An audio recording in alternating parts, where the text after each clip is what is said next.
The greatest thing about working on a Spider-Man game is that you're working on a Spider-Man game.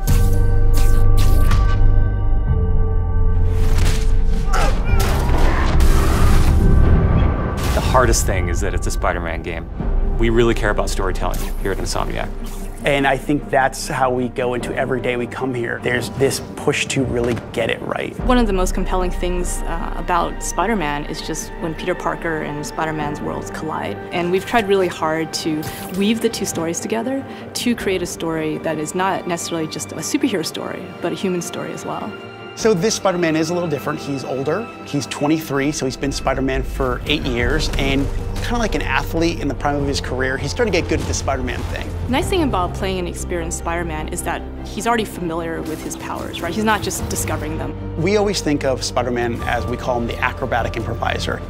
He's looking for not only how he can take advantage of the way the enemies are positioned, but what around him. Could he use this object to grab with his webs and throw at an enemy? We want people to not only see the enemies in front of them, but the environment around, to take advantage of both of them. He also knows that the criminals out in the city know how he works as well, so he's got to mix it up. So even though he is more experienced, the challenges are going to be bigger than he's ever faced before. Spider-Man has a rich history of having great stories. The core of our story is this duality between being Peter Parker and being Spider-Man. What's cool about Mr. Negative is that he also has a duality. He's got his positive side as Martin Lee, who runs the homeless shelters in the city, but he also has his negative side.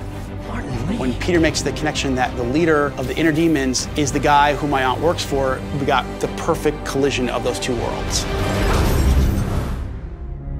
So many people have their own vision of what Spider-Man should look like, what he should sound like, and in the end, we just have to put a new and fresh twist on who he is. And for us, it's really, really important to deliver those big spectacle moments, those near impossible scenarios that only someone like Spider-Man can survive, and put you in that action.